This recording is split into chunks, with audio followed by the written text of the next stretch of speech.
Série Dinastia Matemática. Episódio 10. Matemática e AIDS. Detalhes em Mudanças Abruptas. www.mudançasabruptas.com.br. Como sempre eu digo, o importante é a gente se aprofundar lendo os livros. Nunca se esqueçam de que o livro aqui traz para a gente realmente uma informação mais detalhada e uma informação mais precisa do que eu sempre estou comentando nessa série chamada Dinastia Matemática.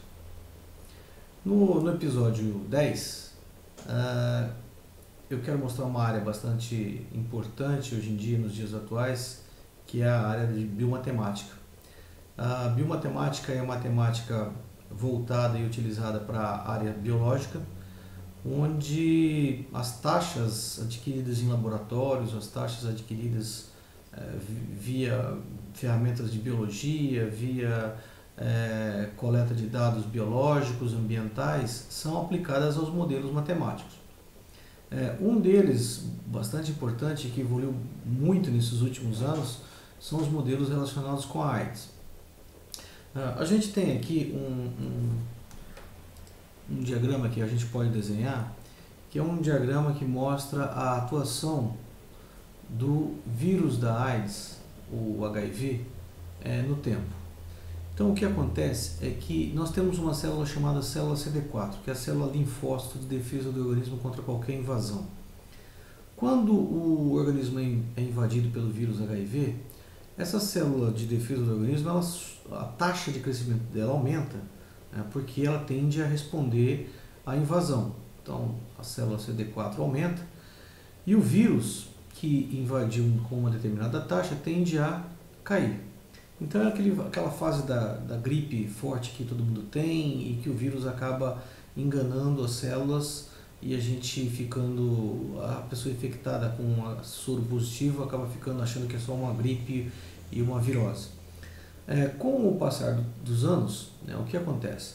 O vírus, já se sabe hoje que ele fica adormecido por um tempo, mas ele fica dando pequenas amostras ao organismo de que está vivo. E a cada vez que ele faz um ataque, o indivíduo que não sabe que é soro positivo tem sua célula de CD4 diminuída. Então, à medida que o vírus mostra seus ataques de tempos em tempos, a célula CD4, a taxa total, começa a cair. Até que quando o vírus percebe de alguma forma que o organismo tem apenas uma certa parcela de defesa, então ele parte para o ataque final e é onde ocorrem então as doenças oportunistas em termos de CD4. Tá? Então esse seria aqui um diagrama muito simplificado sobre o ataque do vírus no organismo em anos, aqui em cerca de 10 anos, se você não for tratado. O que não acontece nos dias de hoje, principalmente no Brasil, com a distribuição de medicamento gratuito, que foi um grande avanço brasileiro nesse combate e que está fazendo inclusive escola dentre outros países. Do ponto de vista de esquema, o esquema seria o seguinte: o CD4, a célula CD4, o linfócito CD4 que é fabricado pelo organismo, é uma célula que no começo, assim que o vírus invade a corrente sanguínea, então a gente tem aqui o vírus HIV, ele procura exatamente essa célula CD4, é a primeira célula que ele procura para invadir. Então tem algumas possibilidades para a célula CD4. Primeiro, que ela pode morrer, ela morre ou pela própria invasão ou por morte natural. As células têm algum tempo de vida, elas não vivem para sempre. Ela pode ser infectada, e ser infectada transforma-se numa célula infectada latente, em estado latente, ou seja, ela não começa a produzir vírus imediatamente, e pode também ter uma morte natural normal, ela pode vir ou morrer, ou ela pode ainda, a célula CD4, ela pode ser uma célula infectada, mas infectada ativa, ou seja, que fabrica vírus. Então aqui é uma célula infectada ativa, o vírus entra dentro do DNA e começa a fabricar outros vírus. Em determinado momento dessa história, o que pode acontecer é que a célula infectada latente, depois que o vírus percebe que o organismo não consegue mais se defender, ela também se transforma numa célula infectada ativa. Essa célula infectada ativa, ela tem dois caminhos: ou ela morre de mortes natural, ou mortes naturais, ou normalmente uma morte por explosão, né? De tanto fabricar, ela fica uma célula maluca, perde todo o sentido e começa a fabricar sem parar o vírus até morrer. E ela explode. Quando ela explode, a célula literalmente explode, né? Ela explode e libera novos vírus na corrente sanguínea, novas cepas de vírus na corrente sanguínea. Então, ou o vírus sai normal daqui, ou ele sai por cepas, né? Esse vírus liberado, né, pela morte ou não da célula, através do caminho que deve ser seguido lá dentro, o que faz? Ele cai na corrente sanguínea e volta a invadir outras células CD4. Nesse slide seguinte aqui, eu tenho aqui uma foto, por exemplo. Esses pontos pretos aqui são exatamente os pontos de células mortas. Todos os pontinhos pretos são pontos de vírus liberado após a morte da célula, né?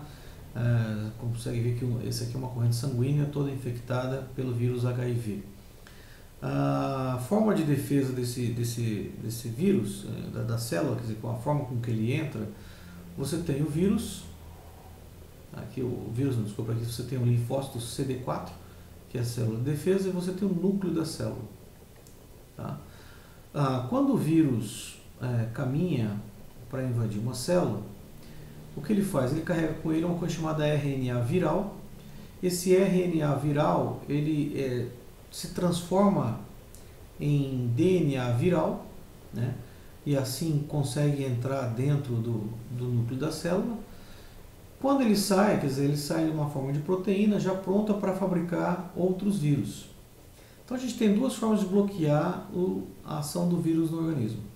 Uma delas é com o medicamento mais antigo que a gente já tem, né? Que é o AZT. Então o AZT ele é um bloqueador do vírus na entrada, que é chamada inibidor de transcriptase reversa, ou seja, que não deixa o vírus passar de RNA para DNA. E você tem uma outra forma de bloqueador, né? Surgiu alguns anos depois, uns 5 anos depois mais ou menos, que é inibidor de protease. Além dessas duas maneiras de você bloquear a célula, ainda você tem uma terceira, que é a mais moderna, que é o inibidor de integrase, que você não deixa ele fabricar, ele alterar o DNA da célula. Essas são as formas de controle existentes através dos múltiplos medicamentos existentes, né? E que podem ser modeladas matematicamente. Podem não, são modeladas e são atuadas de forma bem precisa pelos atuais modelos matemáticos. Um modelo muito simplesinho que a gente poderia ter aqui, por exemplo, é um modelo de equação diferencial, né? Igual a gente já viu no episódio 1, né? Onde eu tenho que a taxa com que a célula CD4 se multiplica, ou ela cresce, é proporcional a uma constante, R, né? Menos um K1, que é a proporção com que ela morre. Então a célula morre proporcional a ela. Esse K1 é que é um fator que depende da infecção da célula. Ela pode morrer mais rápido ou não, dependendo do K1 que está infectado. O vírus também tem sua taxa de crescimento e ele desaparece em função de sua taxa de mortalidade, né? Que depende da quantidade de vírus existentes, e ele aumenta à medida que mais e mais células são infectadas com o fator K2. Então, aqui a gente tem célula CD4 proporcional à quantidade de vírus. Então ele aumenta em relação a isso e morre em relação a isso. Um fato importante disso é qual o comportamento desse sistema. Lembrando de novo que esse pontinho em cima, na verdade, C ponto significa identicamente a dx dt, ou seja, dc dt, ou seja, a variação da quantidade de células CD4 no tempo. E a mesma coisa com o vírus. Se a gente olhar num plano de fase, não talvez com esse modelo, mas com modelos mais complexos, o que a gente tem é que, se eu colocar aqui o plano lá de fase, já visto pelo método de Poincaré nos episódios anteriores, se eu colocar aqui a quantidade de células CD4 e aqui a quantidade de vírus, sempre vão aparecer dois pontos importantes. O primeiro ponto é um ponto que é 0 vírus e alguma coisa CD4 que depende da rapidez de resposta de cada organismo, de cada pessoa. E um segundo ponto que é um número certo de CD4 pela número e quantidade de vírus existente no organismo da pessoa. Esse ponto aqui, por incrível que pareça, esse ponto é um ponto instável, o que diz pra gente que ser saudável é um ponto instável. Por isso que a vida é instável, né? Ela não é nós não temos um ponto quando a gente fala que a gente está bem de saúde, nós não estamos num ponto estável. Qualquer coisa pode nos levar para algum tipo de doença. E aí sim, onde está o vírus é que é um ponto estável. Qual a trajetória disso? A trajetória é que quando você é infectado por algum tipo de vírus, principalmente o HIV, o que acontece? O caminho é aumentar a taxa de vírus com uma certa defesa do CD4, até que o CD4 não aguenta mais, os seus linfócitos não aguentam te defender e você acaba caindo por uma certa quantidade de vírus, né? Então todas as trajetórias aqui, elas nos levam para esse ponto, né? Dependendo do CD4 onde você estiver, você vai sempre caminhar para esse ponto aqui, né? E esse ponto é o ponto estável. O que faz você se defender, ou no caso o paciente soro positivo se defender, são os medicamentos. E aí entra então aonde que os medicamentos vão agir. Então se a gente lembrar de novo, né, eu tenho lá que a taxa de variação do CD4 é a taxa de crescimento da célula menos o quanto ela foi infectada vezes a quantidade de CD4 existentes. Quantidade de vírus no sangue, taxa dele é a morte mais o crescimento desses vírus relacionados à quantidade de CD4 vezes o vírus.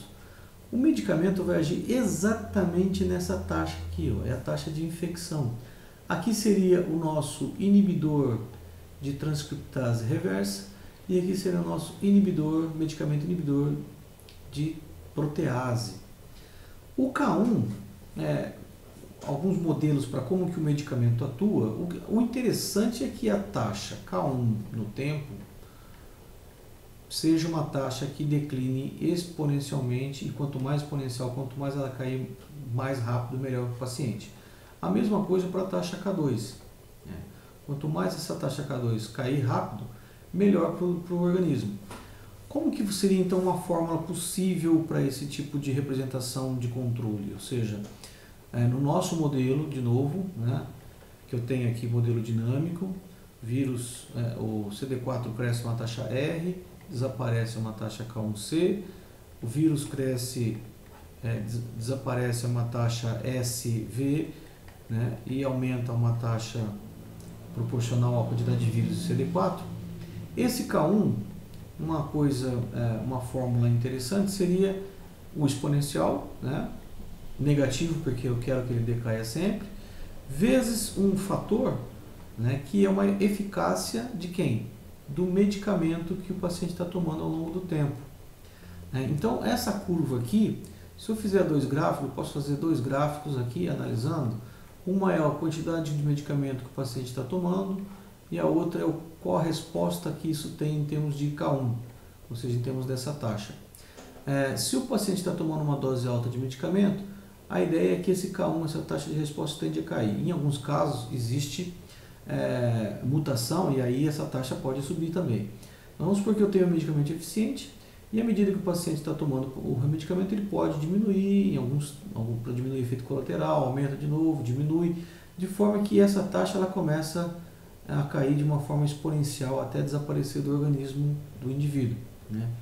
A mesma coisa para inibidor de protease. Poderia também aqui no inibidor de protease usar a mesma coisa, ou seja, é uma taxa, só que agora com outra eficácia, porque é outro tipo de medicamento, né? O medicamento também variando no tempo.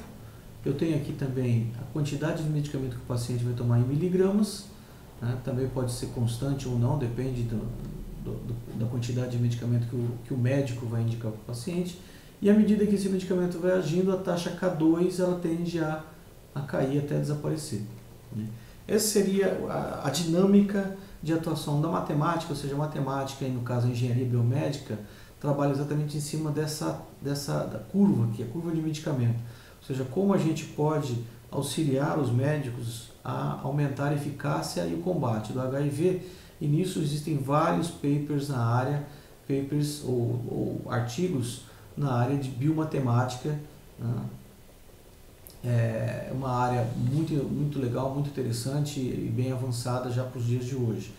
Só para mostrar então uma aplicabilidade de um modelo muito mais interessante e completo, que é muito mais completo do que esse que eu acabei de mostrar, temos aqui, por exemplo, um software que eu desenvolvi em MATLAB, né, onde a gente tem aqui dados reais do paciente. Eu posso simular e comparar dados com os dados reais. Então, suponho que eu tenho aqui o inibidor de transcriptase reversa, que é o medicamento, o número de dias que eu quero simular, e aqui o outro, a forma de controle. Então, por exemplo, eu posso simular, verificar aqui a célula não infectada, né, a célula CD4, por exemplo, de defesa.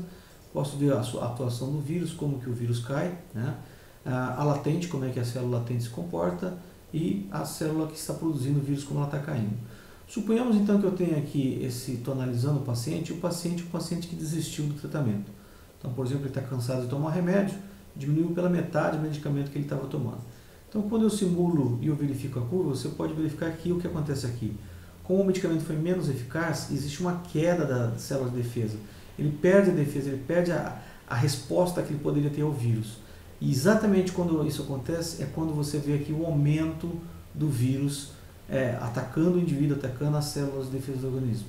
Você observa aqui a célula latente, como ela aumentou, porque o medicamento diminuiu, ela tende a aumentar, e você vai ver também aqui que aumenta também a produção das células infectadas. Essas células latentes elas vão se transformando ao longo do tempo em células ativas e vão infectando mais e mais células CD4.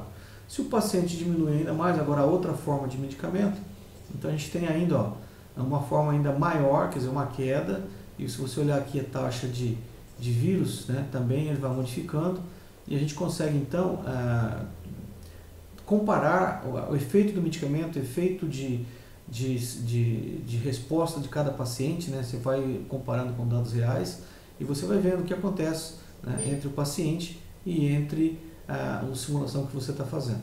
Esse é só um dos exemplos do que a gente pode utilizar, que a matemática usa no dia a dia, principalmente nas faculdades de bioengenharia, né, que tem bioengenharia, faculdades que aplicam biomatemática, pode ajudar e ajuda em muito a medicina e a biologia.